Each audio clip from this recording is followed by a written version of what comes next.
innovate. Now, let me go to Father Adrian Mascarenhas and give him the opening remarks now. Yeah. Father, just 2-3 broad questions, and then you answer. Number one, given the fact that the Christian funding or church funding is just about 10 to 15% of the total funding that comes through the FCRA channel, is the Christian issue getting disproportionate share of the debate? Actually 10%. Yeah, 10 to 15%. It varies year to year. Second, we saw how things are changing in Tamil Nadu. We had a debate just a while back. And the manner in which the Christian issue is getting all the attention, you believe that the minority has the freedom that it needs to be heard?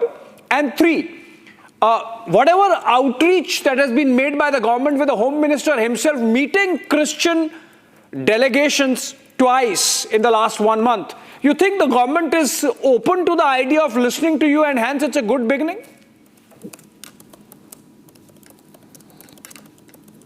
Thank you for your questions. See, I would like to first state that the FCRA is like a wolf in sheep's clothing. It has very sharp teeth and it appears very innocent, but in reality we know it may not be implemented in an innocent manner.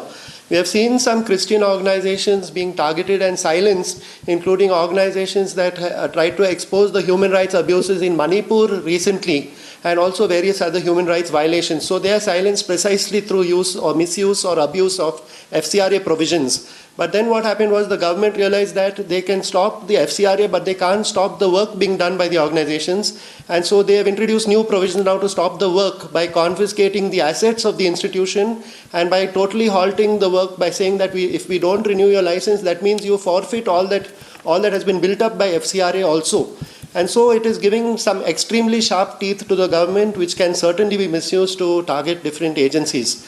Now, when it comes to freedom of speech, for example, there is a very thin line between political and non-political, and the regulations don't consider that. For example, if you are involved in human rights, is that a political activity? It can be in some cases, and there are no adequate safeguards for human rights defenders under this. Though there are conventions, international laws, but this FCRA provision is basically saying that you have no protection if you are receiving foreign funds.